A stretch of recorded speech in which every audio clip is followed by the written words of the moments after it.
Hey everybody! My name is Northern Lion, and this is a bit of a weird video for me to make.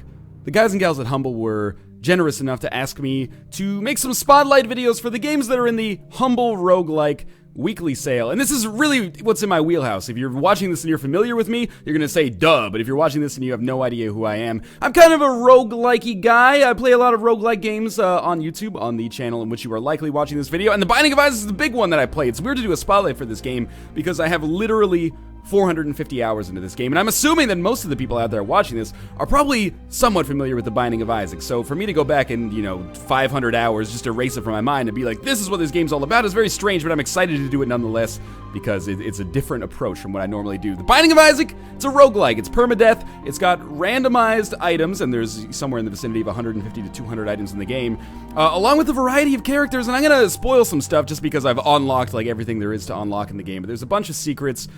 Why don't we play as the main character of Isaac here and get started? If you are looking for a reason, there's not a sole reason, but one major reason, a primary reason to pick up this Humble Bundle, which I think is actually, I wouldn't necessarily say I had a part in selecting any of the games, but I definitely saw the list and gave it my thumbs up. The Binding of Isaac is a big reason why you should pick it up if somehow you have managed to avoid picking up the game or the expansion, because it does include Wrath of the Lamb so far. And, this is the kind of thing where it's like, it's a pay-what-you-want bundle, and this is a game that I have, probably over 500 hours in if you actually count, various, mods and, different versions of the game across different PCs and stuff like that. So, technically this is the kind of thing where if you paid $500 for this bundle, that would still be like $1 an hour, which is the kind of value that maybe you expect to get out of like a AAA RPG or something like that, which is nuts. But anyway, I digress. So The Binding of Isaac, if you're not familiar, it's a twin-stick shooter. It's very reminiscent of like a twin-stick shooter along the lines of even something like a Geometry Wars or a Smash TV or a Robotron 2084, combined with the original Legend of Zelda. So we're playing as Isaac. He's a small child here who has run away from his mother, who is having, maybe a crisis of mental health, and for his own safety, he's kind of hidden within this depth beneath the house. And basically what you do, you go across here and you pick up items whenever they're available, and, a lot of the times, one of the beautiful things about Isaac is that you don't actually know what all of the items do. So something like this, you might look at it for the very first time, and there's a sense of, childlike wonder about it. You're like, what does this do? Well, it's a money bag. So we can pick this up, and then it'll give us money as we continue to play.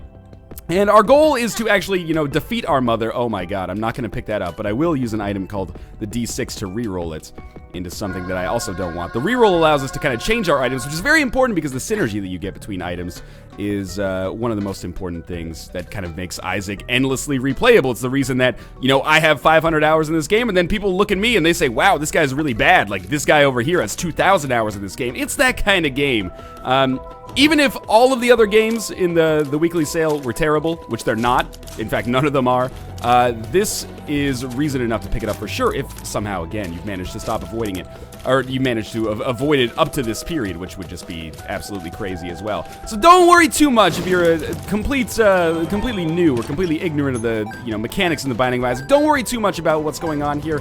I'm going to transition into kind of standard Binding of Isaac mode, and I'm going to talk about what's going on here. So tactically, I want to make myself stronger. I want to go to all of these item rooms that are available, and just sit back and enjoy the ride, and maybe by the end of this, you will understand exactly what is up with The Binding of Isaac and why, the hundreds of thousands of people continue to play this even 2 years after its release, and why so many people are excited for the remake to come out a little bit later in 2014, hopefully, although that's not necessarily 100% confirmed yet.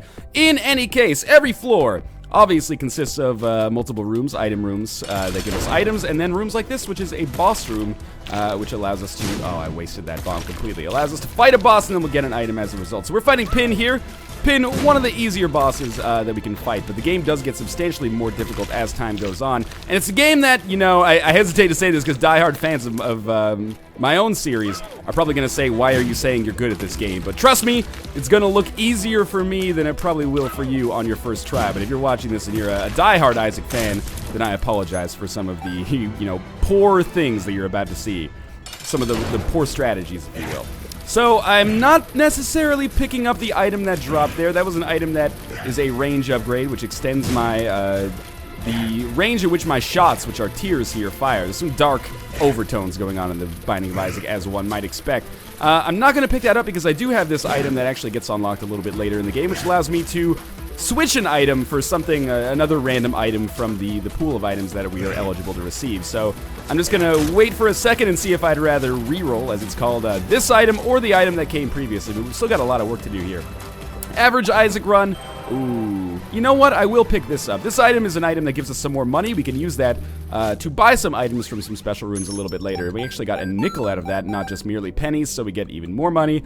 And then we'll reroll this one to a damage upgrade, which makes our individual shots do even more damage. Again, I have to throw this out here as a caveat. It's very strange for me to be doing this. If you're not familiar with who I am, I have almost 700 videos of The Binding of Isaac on my channel. That's how replayable this is. Every run ranges anywhere from 20 to 70 minutes, so, you know, it's nearly, probably somewhere in the vicinity of 500 hours of Isaac on YouTube alone. So to go back and be talking about very basic kind of mechanic stuff is a nice change of pace, but also something that I'm worried is gonna, like, people are gonna be watching this that have also been following the series for quite some time, and they'll be like, why is he talking like this? Well, I'm trying to talk like this to maybe expose the game to people who have not experienced it a little bit more so far. Now, if you're interested in seeing some more Humble Bundle spotlights, those will be up throughout the week. We've got a couple of games to cover, well, a lot of games to cover, actually, that I'm very excited about. I'm excited to do some more Paranautical Activity, which is a game that I have not played nearly as much of as I probably should have. Yeah, we'll open this. It's an interesting value proposition to choose whether or not to open that, but we won't get into that discussion. I'm excited to play some more Sword of the Stars of the Pit. I'm excited to play some more Dungeons of Dreadmore, as well as a little hack/loot, which I have not touched in quite some time. So this is an item that I am not necessarily the greatest fan of, but sure, we can do something there that allows us to double the amount of bombs we have. We have money, we have bombs, we have keys. Keys open doors and chests. Bombs blow up enemies. They also blow up doors in case we want to escape from a room. And they allow us to get some special consumable items occasionally. Maybe give us access to health or something like that. We also have, well, first I'm going to talk about the ladder. We bought the ladder. That allows us to walk over gaps, but also we bought a pill, and pills can have either good effects or bad effects. If you ever played a roguelike before, you can equate this to something like potions. You know, sometimes you have a potion, and it gives you an HP upgrade, or it makes you faster, or something along those lines, and oftentimes you will get a potion, and you'll take it, and oops, now you're dead. But let's see what this one does. Alright, that one lowered our luck stat. I actually should talk about this. This is like the first time I've ever brought up this attribute screen in my Binding of Isaac career. 4 main attributes, and then luck, which is off screen. We've got, and health, which is up here. We've got speed, we've got our rate of fire, we've got the damage that our tiers do, and then I think this is our range, which indicates how far we can fire. So we can get items that raise or lower those stats, as well as items that give us other effects, like the ability to freeze enemies. There's really like a serious bevy of items available here. And, you know, this video is not really the kind where we can cover those. We don't have the scope necessary to cover the myriad items that are available in the Binding of Isaac, much less the myriad possible combinations, which is half the fun as well. Maybe, you know, no 2 Isaac runs are the same. Sometimes you get items in different orders, and that has a different effect. Sometimes you might get 99 bombs, and then you'll get the item that gives you the ability to have poison bombs as well. So now all of a sudden you don't have 99 bombs, you have poison bombs, or you have 99 poison bombs, I should say. And instead of trying to shoot enemies with your tiers, you're going to instead just try to take them out with explosives, like I can demonstrate here. Also, this is convenient for me because I was getting my butt kicked a little bit there, and I didn't necessarily want to do that. So hopefully we'll get some extra health here, and we'll be able to survive. Of all of the games that you're going to see in the Humble Spotlights this week, Isaac is certainly the one that I have the most skill in, even though there are players out there who are substantially better than me. And you know, what's really cool about The Binding of Isaac is that when it first came out, it didn't come out to zero fanfare. It didn't even come out to little fanfare, because it was the newest game from Edmund McMillen, you know, half of Team Meat. They'd fresh off their success in the previous year with Super Meat Boy. So it wasn't like this was an under-the-radar game necessarily. But it came out, and it wasn't necessarily that popular, and then its popularity kind of grew. For a number of reasons. Positive word of mouth, because almost everybody who plays this game enjoys it a great deal. As well as, you know, tons of people playing the game on YouTube and Twitch.tv and other various streaming services and video services, and it's super cool. There's an active community over on Reddit that talks about the game all the time, talks about strategy and stuff like that. There's even a competitive Binding of Isaac racing league, and you might not think this is the kind of game that has any kind of multiplayer component, because at least in its current edition is single player only, although the remake, which is coming out supposedly sometime in 2014, is set to have some form of multiplayer, although the details on that are not necessarily 100% out in the open yet. Yeah, there is, like, you can basically, via some modding procedures, you can have the same seed, and by having the same seed, you get the same items, you get the same room layouts as your opponent, and then you just race to see who can beat the game first. It's really cool, the kind of sub-community and community that this game has spawned. So, we're on the Caves Part 1, if you look down in the bottom left. That denotes how far we are in the game. I'm really hoping we snag an HP upgrade from this boss. Otherwise, our survival might be limited here, and I'm a little bit distracted while I'm talking about the game, but I'm also playing pretty poorly. Every time through the early sections of the game you get hit, it takes off 1/2 of 1 heart. So we can get hit another 3 times and still be alive, but if we get hit 4 times, we will actually die. Oh, this is actually getting a little bit scary. Please don't die to Gertie. You know, if you're new to the videos, that might not seem so bad.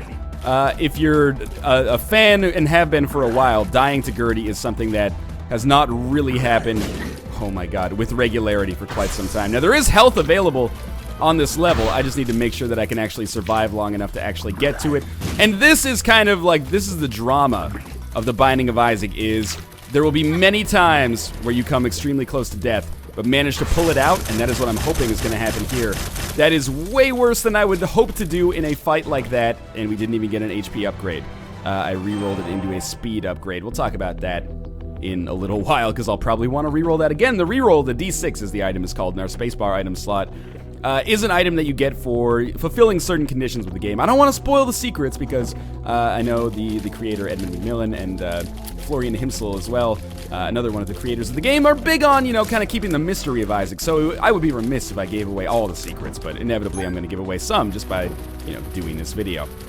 So we're going to try to survive here. But yeah, that's one of the neat things about Isaac, is the back and forth and the tension of being like, oh, I almost died, and then pretty soon after you can be like, you know what, I'm actually fine now. We can try to have a good run again, and you'll have many near-death experiences over your average Isaac run, at least if you're playing as poorly as I am, which I am, obviously. I'm going to go into this room, even though it's going to cost us a little bit of our existing health. It did give us another blue heart, which are called Spirit Hearts. And there's another item in here. There's various secrets. This is one of the secret rooms that you can come across. This is an item that I don't necessarily like very much. And you can only keep one spacebar item. There's active items and passive items. We're going to reroll this one into a 1-up. So this is a mushroom. Green mushroom, of course. You can probably guess what that's from. Yeah, there are actually a ton of references to either earlier Team Meat or Edmund McMillan games, as well as other video game culture and you know, nerd culture in general. Things like the D20, for example, is a good example of that. We're not going to be able to reroll that speed upgrade that was up there before, but I'm happy to have a 1-up, so just in case I die, I'll still be able to come back to life. Once you die, you know, standard roguelike-ish rules apply. And, you know, I know there's people out there that are going to look at this bundle. It's probably already happened. I'm recording this a couple of days before the bundle starts, and they're going to be like, these aren't roguelikes, they're roguelike-likes, or roguelites. And I'm telling you that this is why we can't have nice things. If you keep going down that road, eventually we're just going to have to call them YOLO games to spite you. Not every game has to be, you know, genre terms evolve. You know, we don't call them Doom-likes anymore. We call them first-person shooters. Maybe we should come up with a new genre name, but I'm telling you for now, don't be so anal about it. It's okay. The world is not going to collapse just because somebody uses the word roguelike in a way that you don't necessarily like. Our community should be more inclusive, and that's one of the things I hope, because a lot of people, not necessarily that this community is inaccessible at all, you know, the community of people who play roguelike games, or roguelike-ish games, and it makes you happy. But yeah, not that the community is inaccessible, because there's been a lot of like really accessible and really popular roguelike-ish games that have come out recently. Binding of Isaac is one, Spelunky's one, Nuclear Throne, Rogue Legacy's got some seriously roguey elements, Paranautical Activity, all the games in the bundle actually. I can't gain access to this room until I fulfill a condition of having not very much health. That's actually going to help us out a great deal, but it doesn't help us get into the room. So we got 1 more HP now. But still, you know, there's people who look at these games and they're like, oh, it's like permadeath. That's really scary. If I die, I lose all my progress. Yeah, if you die as you're playing The Binding of Isaac, you have to start over from the very first floor. There's no save games. You know, old school Nintendo style, you got to leave it open overnight if you want to go to bed. But the average run, oh, that sucks. The average run does clock in probably anywhere between, you know, 15 minutes and an hour, depending on how your run goes, the items you get, and your experience level with the game. So it's not like it's too time prohibitive. This is like a really good, maybe not lunch break game unless you work the greatest job of all time, in which case can you give me a reference? But like a really good, like, okay, you know, I'm cooking dinner, I've got a stew going or something like that, and then you know, you can just play this in the interim period while you wait for it to be done. Not that you can't focus on it yourself as well. There's a diehard, like, really strategic min-max community in the Binding of Isaac as well, or surrounding the Binding of Isaac as well, which is also really cool. Basically, I'm saying, you know, life in the Binding of Isaac is what you make it. The other reason it's a weird video to do is not just because I'm a total, like, aberration and outlier who has done 700 videos of this on YouTube already, which is nuts. But the other thing that's kind of weird about it is that this game has sold like 2 million, 2.5 million copies, somewhere in that, at least last time I checked. And I'm kind of assuming that everybody is at least aware of what happens in the Binding of Isaac, or, you know, what the Binding of Isaac is roughly about. So I don't necessarily... I don't know what I'm trying to accomplish with my educational outreach here, except to show you, maybe if you've never seen any gameplay of it before, how it actually plays. It plays good. It plays very well. It is a game that is extraordinarily addictive, and even though... Oh, God, don't die, please. Even though I am... Oh, there's people watching! Northern Lion, don't let everybody down by dying to a boss relatively early in the game. Oh, God, I can do this. If I die early on in Dungeons of Dreadmore, it's not that bad, because everybody understands that that game's a pretty tricky one. If I die early on in the Binding of Isaac, I'll never hear the end of it. At least I have the 1-up, so I won't die forever, but... Well, I mean, at least it's a video game as well, so I won't actually, like, face any seriously negative repercussions. I kind of want to reroll this as well, but Squeezy, this is the item called Squeezy. It increases our rate of fire and gives us some extra blue hearts, which keep us alive a little bit longer, but I'm going to reroll it. Yeah, that's better. So that gives us one, or it's better for now anyway. Items vary in quality based on their situational, or the situation that you're in, if you will. So I have managed to survive a little bit longer. That was actually kind of a poor play there, but if you don't understand why, then I'm not going to tell you, and I'll just continue feeling like I'm doing an okay job. This is a bad item that I don't necessarily like a lot to begin with. And you know, all items in Isaac are not created equal, but this is kind of a misrepresentative run if you're coming at it from the perspective of someone who's never played the Binding of Isaac before. There's a ton of trial and error that goes into it before you even find out which items are good and which items are bad, before you can even recognize the items. You know, you're not going to be at the level where you can recognize all the items and know what they do for like 200 hours. The other thing I guess I should probably talk about is there's probably some of you out there, maybe the majority of people out there watching this, that are watching this from like a is this worth purchasing perspective, and you know, as with most of the Humble stuff, maybe all of the Humble stuff, considering it's pay what you want, the answer to that question, oh, tears down pill is really bad. The answer to that question of should you buy it is obviously yes, considering it's pay what you want. You should buy it and you should contribute as much as you feel comfortable, of course, because they go to great causes. But, probably some people watching this are like, I have the Binding of Isaac, but I never picked up the Wrath of the Lamb expansion. Well, today's your lucky day. Wrath of the Lamb is, it's kind of an unusual expansion in that it's not like something you can opt in and opt out of. Once you get Wrath of the Lamb, it fits over top of the Binding of Isaac. Okay, so we're fighting a mini-boss here, of which there are many, but it fits over top of the Binding of Isaac, and it, you know, fuses with it. It becomes inseparable. And it basically just adds a whole bunch of items, and it makes the game longer, and it also adds in certain things like alternate floors, so you can get like super hard mode floors by accident. It adds in some extra, like, kind of predetermined challenges that give you a certain set of items that you have to try to succeed with. It's a really, really good expansion, especially considering that even at full price, it's $5, and it's given me like hundreds of hours of enjoyment. Actually, I think it was $3 when it came out originally on Steam, but that doesn't matter right now.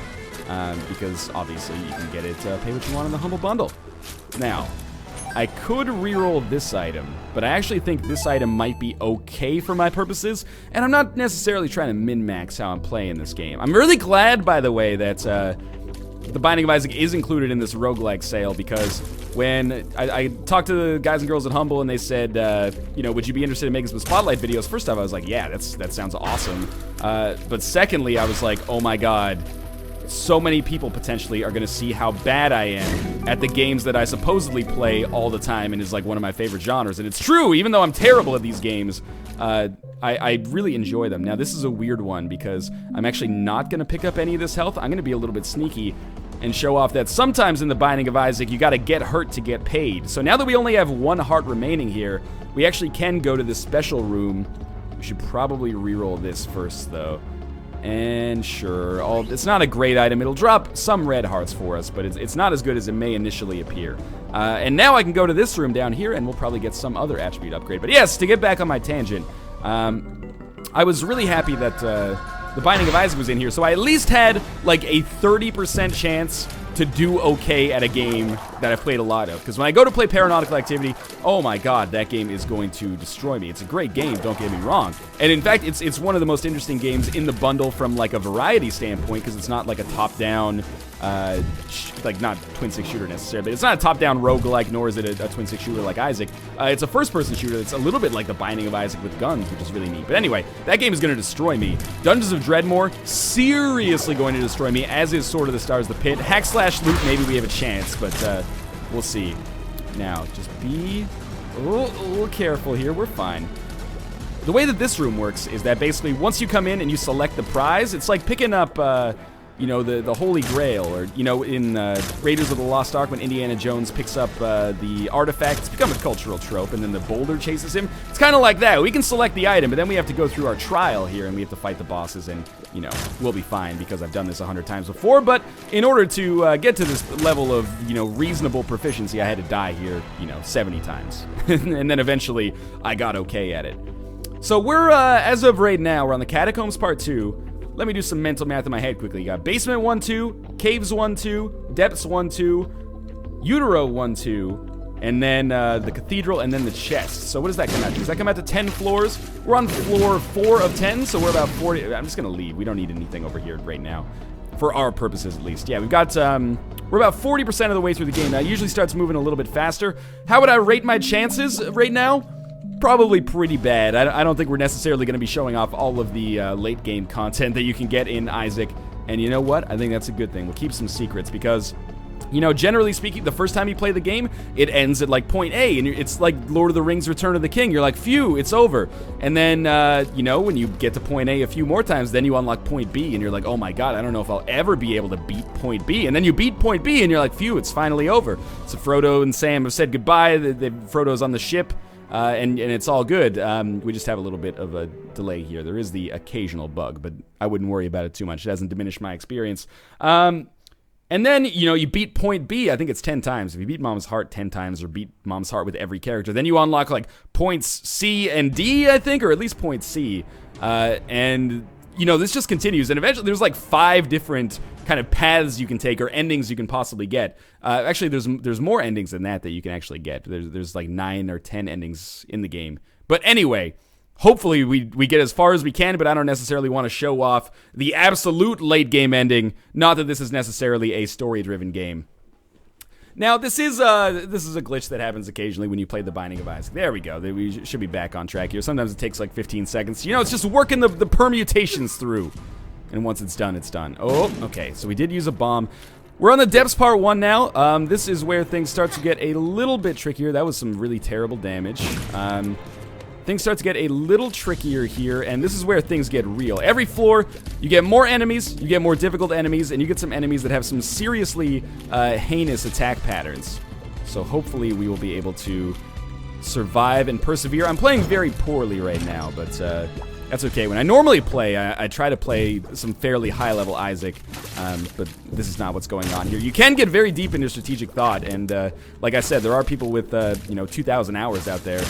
There are people who have basically made their entire hobbies or even careers just like streaming or doing YouTube videos of the Binding of Isaac. That's how much of a community is developed around this game that you can look forward to kind of drawing on their experience and, you know, their love of the game when you play it for yourself. But also, you know, there's some potential for high-level play if you want to get into that. You can also play the Binding of Isaac pretty casually. Just don't let anyone on YouTube ever see you do it. If you know, some people out there, no, it's got a diehard community. People are very passionate about the game, for better and for worse. Mostly for better, though. So we're closing in on one of the most important boss fights in the game, and that might be. After that boss fight might be where I end the video, so I don't spoil too much. And I apologize to the people who are diehard viewers and want this to be like one whole Isaac run, front to back, bust the game half open, and then, you know, leave it for dead and come back tomorrow for another one. But this is more meant to be. By the way, normally there are not just exclusively zombies, which is way better for me because in my situation right now, I basically have to use bombs to kill them to avoid taking too much damage myself. But anyway, Yeah, normally there are enemies other than these types. Just we've gotten, you know, we've gotten very lucky dice rolls that have given us some of the more difficult enemies to fight over and over and over. Anyway, I forget what I was talking about. If you choose to follow more of my content, prepare yourself for a little bit of like old man mental fogginess sometimes. I'm actually 11 years old. I just went through puberty twice already. Also, I've never used sarcasm before in my life. Who are we fighting here? All right, so we are fighting one of the more interesting bosses in the game. This is the pony. There are, you know, multiple bosses that you fight on each floor. Very rarely will you fight the same boss on the same floor on every single run. I think, given the position that we're in right now, I'm probably pretty likely to die on this boss fight, but because we got that one up earlier, I will come back to life. And for those of you in the know, I'm thinking what I'm going to aim for on this run is we'll just kill Mom, and then we'll end our run there, rather than, you know, spoil some of the later game content for those of you who may or may not be familiar with it. And I know, you know, if you look at the games that are included in this bundle, The Binding of Isaac is probably the most ubiquitous one. A lot of you guys probably own this. That's totally cool. If you like The Binding of Isaac, I probably should have mentioned this way earlier, but if you like The Binding of Isaac, you should check out some of the other games that are actually available in the bundle, because they might tickle your fancy as well. You know, a game like Dungeons of Dreadmore is a little bit like a turn-based Binding of Isaac. Sword of the Stars, kind of like a sci-fi turn-based Binding of Isaac. Paranautical Activity, kind of like the Binding of Isaac with guns. So we got an item here called the Pony. I'm going to try to re-roll it, but I don't think it actually works. It totally worked, which is a shame because I was actually going to pick it up and then we could fly around and we could actually get some items here that would be very useful for us. Instead, I'm kind of a big ding-dong, and I didn't think the re-roll was going to work, but so be it. Now, we did briefly see the contents of the map. I didn't mention this, but another thing that Wrath of the Lamb adds, maybe one of the more significant things that Wrath of the Lamb adds, is this trinket slot, which is up in the top left. So even if those of you who have played a lot of the base game of the Binding of Isaac might be wondering, what's up with that Liberty Cap? These are passive items that you can hold. You can only hold one of them, and it gives you certain effects. So what Liberty Cap does is it gives us a random mushrooms effect every room that we walk into. There's various mushroom items in the game. Some of them give us stat upgrades, like maybe increased speed or increased rate of fire. Some of them, I guess, give us the ability to see the entire floor. I never understood, actually, why Liberty Cap occasionally gives you the compass, but maybe this is good. Well, someone out there can finally clue me in as to what's going on. I didn't necessarily need to use a bomb to make a bridge to get to this chest, by the way. I just misused a bomb earlier. I really thought it would get the tinted rock, which usually allows you to get a little extra survivability. Oh, that bomb will chase us down. So there are traps and stuff that you'll encounter as well. I can't remember if those, like, homing troll bombs were added in Wrath of the Lamb. It's been, like, the games are inseparable to me. The best selling point I can say about Wrath of the Lamb is that once you pick up Wrath of the Lamb, it just becomes the game. It's not like a lot of games where when you pick up the DLC, you're like, oh, I have, like, game that shall not be named, and this is the horse armor DLC, or like I have, you know, game that shall not be named, and this is, you know, costumes 6 through 20 for one of the fighters, right? Wrath of the Lamb is like an essential expansion, basically, especially if you're looking to get absolutely everything that you can out of the game. Also, I am subject to the whims of my keyboard right now. It keeps, like, occasionally stopping. It's like, you know, when you play A Link Between Worlds or something like that. It's, you've been playing for a long time. Do you want to go outside? No, keyboard, it's okay. I'm an adult. I can choose to make physically destructive choices if I want to. Now, because I am a little bit of a dummy, I have wasted all of my bombs again, which is really unfortunate. But we do effectively only have one more floor remaining, so that's okay, too. So I'm going to come in here and we'll re-roll this item because I don't really like it. Ooh, and a lot of you are going to be wondering what's up with that. That item is really bad. It basically just makes our tears travel a little bit faster, which, you know, probably sounds bad, but trust me when I tell you that it sounds better than it is. It's actually it's not objectively a negative item. And, you know, very few items, there are a handful, but very few items in Isaac are objectively negative. But it's pretty close to being objectively negative, I think. It's only good in very few situations. Mind you, one of those situations might be fighting those zombies that we've seen so much on this floor. So if I'd gotten that earlier, maybe it would actually be valuable. Okay, I should totally go to the shop here. Every floor, and I think I've mentioned this before, but it bears mentioning again, every floor contains a few set elements, at least in the early game. One of those elements is the item room, which is the room with the crown, which we have not been in so far on this floor, but have gone to on every other floor. One of those is the shop, and that's the room where you can actually buy items as opposed to just picking them up for free, but the item pools are different, and sometimes you can get items in there that you are unable to get in item rooms. And also, every floor has a boss room. This changes as you get... Oh, that was a big waste of health for me. But this changes as you get further and further into the game. But you probably understand that by now. It's weird. I feel like I'm the teacher on, like, September 1st. You're going back to school. It's the day after Labor Day. And I'm like, hey, remember all this stuff about multiplication? And you're like, yeah, Grandma, I get it. I'm sorry. I'm just... How can I reach these kids? This is Mom's bra. It's kind of a gross item, I guess, but it's not that bad. We may actually use this so I can show off an active effect, because I understand if you're a, you know, not necessarily a super experienced Binding of Isaac player, watching someone carry around an item that just rerolls other items, you're like, that's stupid. Give me an item that, like, blows things up. This is a really great item, actually. Give me an item that blows things up. And I'm like, okay, well, I'll get something that at least has some kind of active effect. Unfortunately, we won't be able to reroll that cat of nine tails, but since we're only going to beat the next boss, that should be a-okay. So let's come through here. We'll pick up Mom's bra. Now, what Mom's bra allows us to do, and we're not going to actually fight any extra bosses on this floor, so you're not going to be able to see what it does until we get to the next floor. But what it does is it actually freezes enemies in place, and there's a lot of different spacebar items. Some of them have defensive purposes. This could be considered to maybe have a defensive purpose. Some of them have offensive purposes. Some defensive purposes might be every time it gets a full charge, you get another heart, or you get another spirit heart, or something like that. And some offensive ones just allow you to shoot like a huge flame out in front of you and destroy a lot of enemies. Or they just do a lot of damage to enemies on a room. Let's use Mom's bra right now, because these enemies are particularly annoying. The other item we picked up in the shop is called the Nun's Habit, and what the Nun's Habit actually allows us to do is every time we get hit, normally the way that the spacebar items charge is that when you complete a room, they get anywhere from 1/6 to 1 full charge. Usually it's somewhere like 1/3 to 1/2 of a charge. But now with the Nun's Habit, every time we get hit, we'll get half of a charge for our items. So every time I get hit, I'll get 3 of those bars. And that will actually allow us to... Oh, that was not very good. Oh, well, you can see it in action right there. That'll allow us to use Mom's bra a lot more often. So the Nun's Habit is one of the best items to actually pick up in the game because it's a passive, but it allows you to use your active items way more often. And if you have a really good active item, which we sort of do, it's borderline, it's up there. Not like the best from a competitive standpoint necessarily, but pretty darn good. Then it makes that item even better. So if you have an item that allows you to, you know, get 1 extra heart every time you use it, and then you have Nun's Habit as well, that gives you a huge advantage because you can use it not endlessly, but you can basically keep yourself at a very good level of health over and over.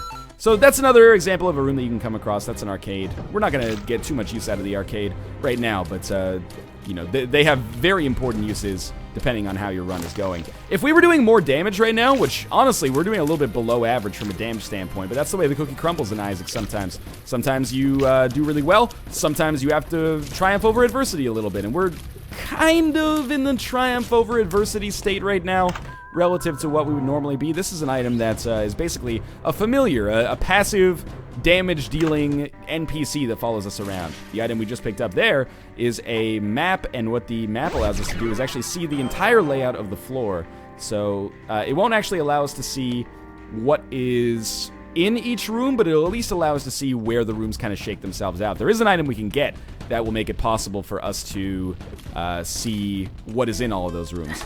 So we can gamble a little bit on these. This is the blood bank. It has a chance to pay out with an HP plus speed upgrade, which is exceptionally useful. I just saw where the boss room is, so I'm going to make my way down there. There's also, you know, you can gamble and have a chance to earn... Oh, I should really use Mom's bra here. That's a sentence I never thought I would say in my entire life. You can also gamble and have a chance to earn things like keys or spirit hearts or other trinkets in the same vein as the Liberty Cap from some of those other items, but that is a-okay for right now. We don't need to worry too much about that. So this is the secret room, and when you can see the secret room, it's usually a big question mark on your map. Sometimes it'll have an item, oftentimes it'll have money, and not very rarely, but probably one of the rarest conditions for it is to have this mini-boss in it. So it's kind of annoying because you come into this room expecting to get a little bit of money, and instead you fight a guy who is kind of a pain in the butt, to be honest with you, but it's not that big of a deal. So this is going to be our final floor. Once we reach the... Oh, we have to do all the way around. That sucks. But some of the boss fights in the game are actually kind of set for you, and this is one of them. So we're going to be fighting basically our own mother, and if we beat her, then we can progress in the game. But normally, I think the very first few times that you beat the Binding of Isaac, it'll be on that screen. I think the game just ends there, and then eventually you unlock kind of like, get the great ending by continuing on, and the game becomes increasingly difficult, and the Wrath of the Lamb adds another 2 exceptionally difficult floors with new corresponding boss fights on them. So if you've only ever beaten the game, this is for people in the know, you know, Nintendo power style. If you've only ever beaten the game by beating Shoal or beating Satan at the end, then this will add a substantial amount of challenge. Like, on every run, my goal is to beat the game the Wrath of the Lamb way. Just because beating Satan has become, I don't want to necessarily say automatic, but it's pretty likely on an average run. But it's exceptional when you have the opportunity to actually do the Wrath of the Lamb ending, because it's so much harder, but also so much more fun to kind of persevere and actually make it happen. So much more rewarding when it actually happens. At this point, like, picking up the money is not that important because there's no more shops actually after we get past this stage of the game. So we might as well just kind of, I mean, we might as well pick it up because there's other things we can use money for, gambling, for example. But there's no real harm with just leaving it on the floor, considering in 4 rooms we're going to be fighting the boss that is going to end this video. And again, I'd like to point out that, you know, the incredible feat of esports cyber athleticism you're watching in front of you, and of course I say that with tongue firmly planted in cheek, is not the product of, you know, me playing The Binding of Isaac twice. This is the product of me playing the game a lot, so your mileage may vary. That is not so great that I took damage twice there, especially. Your mileage may vary, but generally speaking, Binding of Isaac is usually considered a pretty tricky game, so, you know, it's not uncommon for first-time players to have runs that last, like, 5 to 15 minutes, and that kind of period of learning can last for quite some time. So you can only have one trinket. I'm going to stick with the one we started with, Liberty Cap, because it has the potential to be useful for me on this final boss fight. The other one, which was, like, Blue Baby's Soul, not particularly useful, I guess, all things considered. Probably, anyway. Now, we are coming up to what I would consider to be a fairly difficult boss fight. I'm kind of excited to see how it shakes out for us, because we're not particularly strong. There's a whole bevy of, like, exceptionally strong items that make our lives way easier, and I have none of them. So I'm interested to see if this works out. What is this pill? Pills, you don't know their effects until after you use them, usually. Speed down. It's not the end of the world because we already got a speed upgrade. Hey, too bad we didn't get this earlier. This item, Lucky Foot, actually makes all pills good. Or at least not bad, which is a distinction that does matter. We're fighting a particularly difficult version of Mom, but the way the Mom works, basically, is that you can only hit certain parts of her. It's like a traditional Super Nintendo-style boss fight, you know? There's weak points. Attack the weak points for massive damage. The foot is a weak point. She'll spawn enemies. She can actually kill her own enemies there, as you saw. But we can also attack the kind of, like, weird, fleshy heaps that kind of come out from the walls, but we're gonna be fine here, I think. We're already about, you know, halfway through the Mom fight.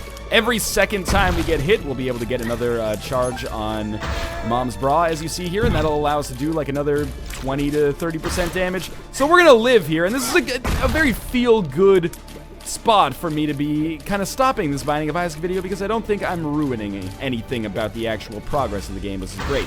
I apologize if you wanted to see more. That's really good. If you want to see more, there's like 700 episodes of this over on my channel. You know, just dedicate the next 600 hours or so to watching that. Seriously, don't do that. You don't need to watch them all. There's no story progression. You can just, you know, you don't need to watch them in order, at least. You can just hop in media res. But yeah, this is The Binding of Isaac along with the Wrath of the Lamb DLC. It's included in the Humble Roguelike weekly sale.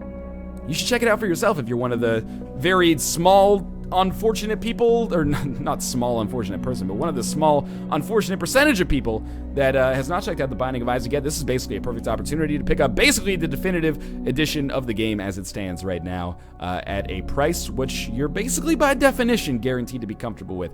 This is the game I've spent, you know, 500 to 600 hours with. How could I not recommend it? I apologize if I seem like I'm being a shill right now, but I would gladly shill for this game. It's one of my favorite games of all time, and I think it's a great addition to the sale and a great introduction to the roguelike genre as well. I hope you've enjoyed this episode. Feel free to check out more videos on youtube.com/northernlion if you are interested, and of course you can follow the link in the video description below and be redirected to the Humble Roguelike sale and check out the other games that they have for sale in there. As always, thanks for watching. I hope you guys have enjoyed the episode, and I'll see you tomorrow with another Humble Roguelike weekly sale spotlight. Thanks for watching.